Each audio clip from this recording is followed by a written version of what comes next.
Hi friends, welcome to gkctutorials. വീഡിയോയിലേക്ക് പോകും മുമ്പ് നമ്മുടെ ചാനലിൽ ക്യാഷ് നൽകി ജോയിൻ മെമ്പറാകാൻ ആഗ്രഹിക്കുന്നവർ ജോയിൻ ചെയ്യുന്നതിന് മുൻപ് ഈ ചാനലിൽ ലഭ്യമാക്കിയിട്ടുള്ള അനൗൺസ്മെന്റ് വീഡിയോ നിർബന്ധമായും കാണുക. ഓരോരുത്തർക്കും ആവശ്യമായ ക്ലാസുകൾ ഉണ്ടെന്ന് ഉറപ്പുവരുത്തിയ ശേഷം മാത്രമേ ജോയിൻ ചെയ്യാവൂ. കൂടാതെ ഏതൊക്കെ ക്ലാസുകളാണ് പെയ്ഡായി നൽകിയിട്ടുള്ളത് എന്നറിയാൻ നമ്മുടെ ചാനലിലെ പ്ലേലിസ്റ്റിൽ മെമ്പേഴ്സ് ഒൺലി വീഡിയോസ് എന്നൊരു ലിസ്റ്റ് ആഡ് ചെയ്തിട്ടുണ്ട്. അപ്പോൾ അതിൽ ക്ലിക്ക് ചെയ്താൽ ഏതെല്ലാം പരീക്ഷകൾക്കായുള്ള ക്ലാസുകളാണ് പെയ്ഡായി ലഭ്യമാക്കിയിട്ടുള്ളത് എന്ന് നിങ്ങൾക്ക് മനസ്സിലാക്കാൻ സാധിക്കും. ഓൾറെഡി മെമ്പേഴ്സ് ആയവർക്ക് വീഡിയോ കാണാവുന്നതുമാണ്. ഓക്കെ, ഇന്നത്തെ നമ്മുടെ video Devaswom board LDC exam ട്യൂട്ടോറിയലിന്റെ GKയുടെ 3ാം ഭാഗമാണിത്. വീഡിയോയിലേക്ക് പോകും മുമ്പ് മറക്കാതെ നമ്മുടെ ചാനൽ സബ്സ്ക്രൈബ് ചെയ്ത് വെക്കുക. വീഡിയോ ഇഷ്ടമായി ലൈക്ക് ചെയ്യാനും ഷെയർ ചെയ്യാനും കമന്റ് ചെയ്യാനും മറക്കരുത്. ഓക്കെ, ഇനി ക്വസ്റ്റ്യൻസ് നോക്കാം. ഒരു സിമ്പിൾ ക്വസ്റ്റ്യൻ ആണ്. കേരളത്തിന്റെ ഔദ്യോഗിക മത്സ്യം ഏതാണെന്നുള്ളതാണ്. ഇതും ദേവസ്വം ബോർഡ് പ്രീവിയസ് ക്വസ്റ്റ്യൻ ആണ്.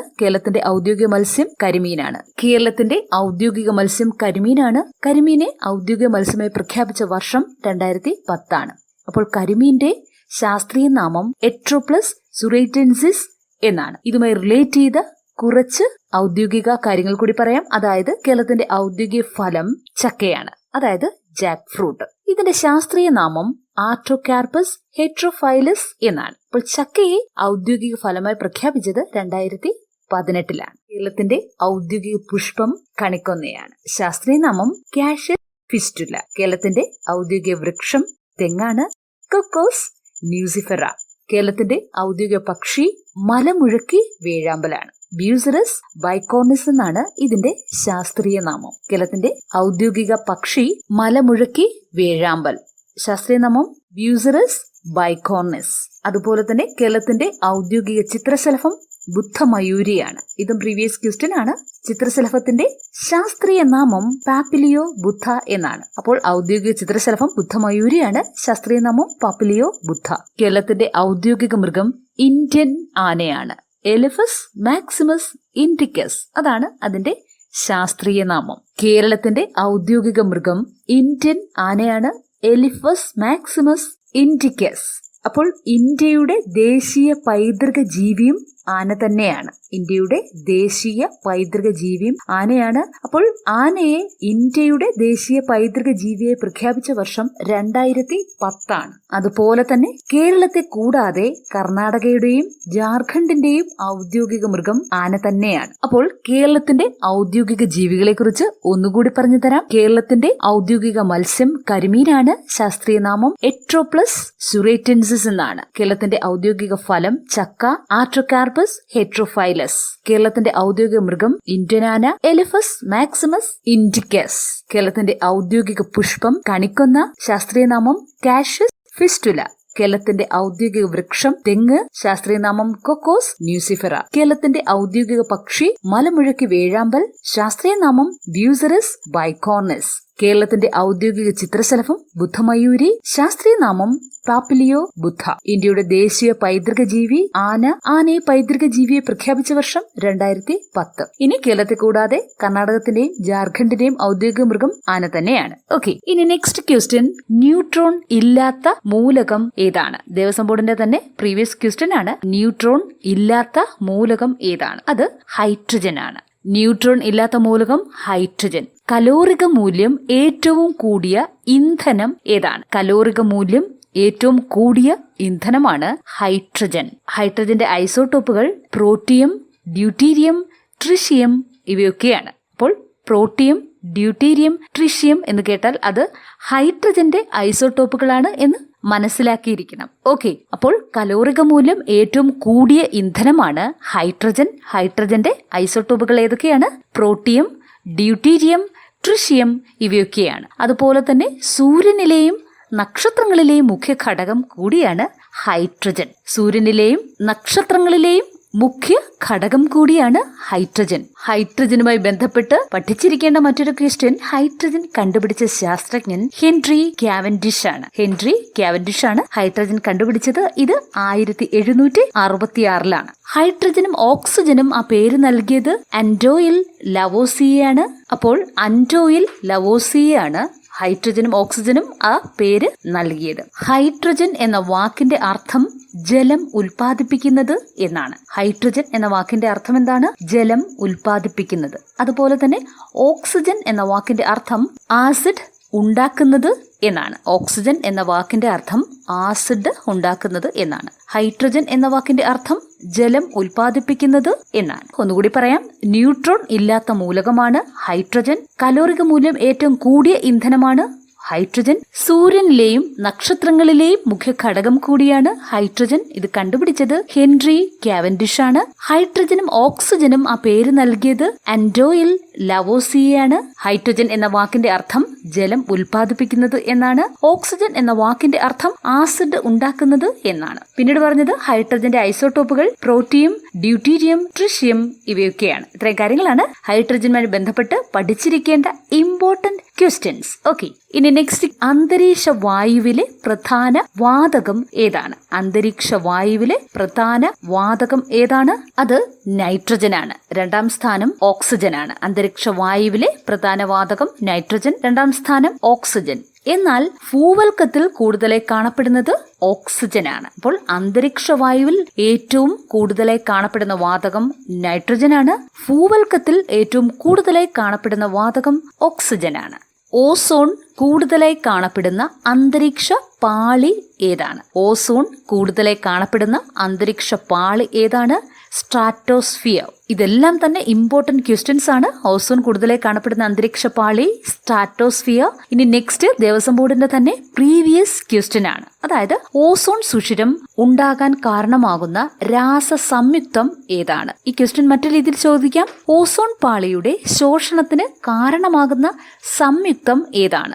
രണ്ടിനും ഒരു ഉത്തരമാണ്. ക്ലോറോ ഫ്ലൂറോ കാർബൺ, അതായത് CFC. അപ്പോൾ ഓസോൺ സുഷിരം ഉണ്ടാകാൻ കാരണമാകുന്ന സംയുക്തം അല്ലെങ്കിൽ ഓസോൺ പാളിയുടെ ശോഷണത്തിന് കാരണമാകുന്ന സംയുക്തം ഏതാണ്? ക്ലോറോ ഫ്ലൂറോ കാർബൺ അല്ലെങ്കിൽ CFC. ഇനി നെക്സ്റ്റ് ക്വസ്റ്റ്യൻ, കേരളവർമ്മ പഴശ്ശി രാജയെക്കുറിച്ച് ഉറപ്പായും പഠിച്ചിരിക്കേണ്ട കുറച്ച് ക്വസ്റ്റ്യൻസ് ആണ്. കേരള സിംഹം എന്നറിയപ്പെടുന്നത് ആരാണ്? കേരള സിംഹം എന്നറിയപ്പെടുന്നത് ആരാണ്? പഴശ്ശി രാജ, അതായത് കേരളവർമ്മ പഴശ്ശി രാജ. കേരള സിംഹം എന്നറിയപ്പെടുന്നത് കേരളവർമ്മ പഴശ്ശി രാജയാണ്. പഴശ്ശിയെ സഹായിച്ച കുറിച്യ നേതാവ് തലയ്ക്കൽ ചന്തുവാണ്. എന്നാൽ കുറിച്യ കലാപത്തിന്റെ നേതാവ് എന്നറിയപ്പെടുന്നത് രാമനമ്പിയാണ്. അപ്പോൾ ക്വസ്റ്റ്യൻസ് തിരിഞ്ഞു പോകരുത്. പഴശ്ശിയെ സഹായിച്ച കുറിച്യ നേതാവ് ആരാണ്? തലയ്ക്കൽ ചന്തുവാണ്. എന്നാൽ കുറിച്യ കലാപത്തിന്റെ നേതാവ് ആരാണെന്നാണ് ക്വസ്റ്റ്യൻ എങ്കിൽ ഉത്തരം രാമനമ്പിയാണ്. ഇനി പഴശ്ശി രാജാവിനെ സഹായിച്ച മറ്റു പ്രമുഖർ എടച്ചേന കുങ്കൻ, കണ്ണവത്ത് ശങ്കരൻ, നമ്പ്യാർ,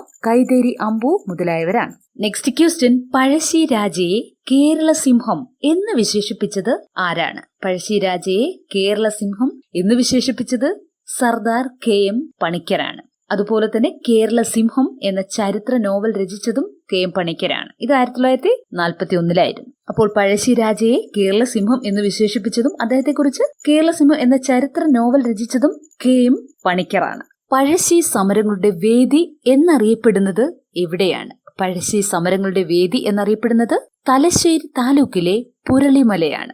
തലശ്ശേരി താലൂക്കിലെ പുരളിമലയാണ് പഴശ്ശി സമരങ്ങളുടെ വേദി എന്നറിയപ്പെടുന്ന പ്രദേശം. പഴശ്ശിയുടെ ശവകുടീരം സ്ഥിതി ചെയ്യുന്നത് വയനാട് ജില്ലയിലെ മാനന്തവാടിയിലാണ്. ഇനി പഴശ്ശി സ്മൃതി മന്ദിരം സ്ഥിതി ചെയ്യുന്നത് പഴശ്ശിയിലാണ്, അതായത് മട്ടന്നൂരിലെ പഴശ്ശിയിലാണ്. പഴശ്ശി ഗുഹ സ്ഥിതി ചെയ്യുന്നത് മലപ്പുറത്താണ്. പഴശ്ശി മ്യൂസിയം സ്ഥിതി ചെയ്യുന്നത് കോഴിക്കോട് ജില്ലയിലെ ഈസ്റ്റ് ഹില്ലിലാണ്. പഴശ്ശി ഡാം സ്ഥിതി ചെയ്യുന്നത് വളപട്ടണം നദിക്ക് കുറുകെയാണ് പഴശ്ശി ഡാം സ്ഥിതി ചെയ്യുന്നത്. അപ്പോൾ പഴശ്ശി സമരങ്ങളുടെ വേദി എന്നറിയപ്പെടുന്നത് പുരളിമലയാണ്. പഴശ്ശി ശവകുടീരം സ്ഥിതി ചെയ്യുന്നത് വയനാട് ജില്ലയിലെ മാനന്തവാടിയിലാണ്. പഴശ്ശി സ്മൃതി മന്ദിരം സ്ഥിതി ചെയ്യുന്നത് കണ്ണൂർ ജില്ലയിലെ പഴശ്ശിയിലാണ്. പഴശ്ശി മ്യൂസിയം സ്ഥിതി ചെയ്യുന്നത് കോഴിക്കോട് ജില്ലയിലെ ഈസ്റ്റ് ഹില്ലിലാണ്. പഴശ്ശി ഗുഹ സ്ഥിതി ചെയ്യുന്നത് മലപ്പുറം ജില്ലയിലാണ്. പഴശ്ശി ഡാം സ്ഥിതി ചെയ്യുന്നത് വളപട്ടണം നദിക്ക് കുറുകെയാണ്. ഇനി ഒന്നാം പഴശ്ശി വിപ്ലവം നടന്ന വർഷം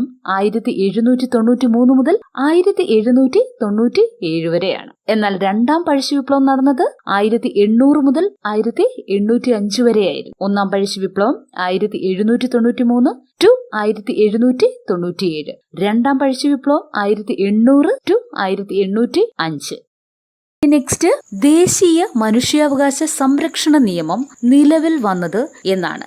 ദേശീയ മനുഷ്യാവകാശ സംരക്ഷണ നിയമം നിലവിൽ വന്നത് എന്നാണ് 1993 സെപ്റ്റംബർ 28-നാണ്. അപ്പോൾ 1993 സെപ്റ്റംബർ 28-നാണ് ദേശീയ മനുഷ്യാവകാശ സംരക്ഷണ നിയമം നിലവിൽ വന്നത്. അപ്പോൾ ഇതുമായി റിലേറ്റ് ചെയ്ത് പഠിച്ചിരിക്കേണ്ടത് ദേശീയ മനുഷ്യാവകാശ കമ്മീഷന്റെ ആസ്ഥാനം എവിടെയാണെന്നുള്ളതാണ്. ദേശീയ മനുഷ്യാവകാശ കമ്മീഷന്റെ ആസ്ഥാനം ന്യൂഡൽഹിയാണ്. അപ്പോൾ ഈ ആസ്ഥാന മന്ദിരത്തിനൊരു പേരുണ്ട്, അതാണ് മാനവ് അധികാർ ഭവൻ. ദേശീയ മനുഷ്യാവകാശ കമ്മീഷന്റെ ആസ്ഥാന മന്ദിരത്തിന്റെ പേരാണ് മാനവ് അധികാർ ഭവൻ. അതായത് ഹിന്ദിയിൽ മനുഷ്യാവകാശ കമ്മീഷൻ എന്ന് തന്നെയാണ്. മാനവ് അധികാർ ഭവൻ. ദേശീയ മനുഷ്യാവകാശ സംരക്ഷണ നിയമം നിലവിൽ വന്നത് 1993 സെപ്റ്റംബർ 28-നാണ്. ദേശീയ മനുഷ്യാവകാശ കമ്മീഷന്റെ ആസ്ഥാനം ന്യൂഡൽഹിയാണ്. ആസ്ഥാന മന്ദിരത്തിന് ഒരു പേരുണ്ട്, അതാണ് മാനവ് അധികാർ ഭവൻ. അപ്പോൾ ദേവസ്വം ബോർഡിന്റെയും കേരള PSCയുടെയും ഒരു സ്ഥിരം ടോപ്പിക്കാണ് മനുഷ്യാവകാശ കമ്മീഷൻ. അപ്പോൾ ഇതുമായി ബന്ധപ്പെട്ട് കുറച്ചധികം ക്വസ്റ്റ്യൻസ് ഉറപ്പായും പഠിച്ചിരിക്കണം. മനുഷ്യാവകാശ കമ്മീഷനുമായി ബന്ധപ്പെട്ട കുറച്ച് ക്വസ്റ്റ്യൻസ്. ദേശീയ മനുഷ്യാവകാശ കമ്മീഷന്റെ ആദ്യ അധ്യക്ഷൻ ജസ്റ്റിസ് രംഗനാഥ മിശ്രയാണ്. ദേശീയ മനുഷ്യാവകാശ കമ്മീഷന്റെ ആദ്യ അധ്യക്ഷൻ ജസ്റ്റിസ് രംഗനാഥ മിശ്ര. ഇതുമായി റിലേറ്റ് ചെയ്ത് പഠിച്ചു വെക്കേണ്ടുന്നത് നിലവിലെ അധ്യക്ഷൻ ജസ്റ്റിസ് അരുൺ കുമാർ മിശ്രയാണ്. ആദ്യ അധ്യക്ഷൻ ജസ്റ്റിസ് രംഗനാഥ മിശ്ര.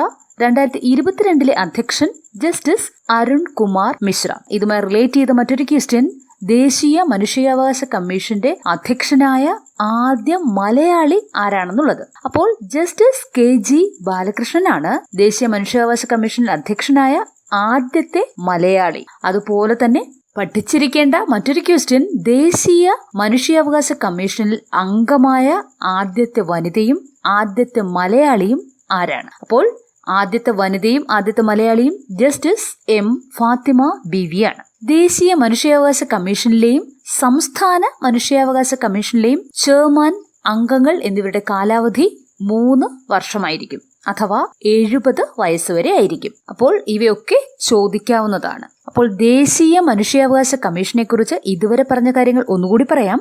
ദേശീയ മനുഷ്യാവകാശ സംരക്ഷണ നിയമം നിലവിൽ വന്നത് 1993 സെപ്റ്റംബർ 28-നാണ്. ദേശീയ മനുഷ്യാവകാശ കമ്മീഷന്റെ ആസ്ഥാനം ന്യൂഡൽഹിയാണ്. ആസ്ഥാന മന്ദിരത്തിന്റെ പേര് മാനവ് അധികാർ ഭവൻ എന്നാണ്. അതുപോലെ തന്നെ ദേശീയ മനുഷ്യാവകാശ കമ്മീഷന്റെ ആദ്യത്തെ അധ്യക്ഷൻ ജസ്റ്റിസ് രംഗനാഥ് മിശ്രയാണ്. നിലവിലെ, അതായത് 2022 അധ്യക്ഷൻ ജസ്റ്റിസ് അരുൺ കുമാർ മിശ്ര.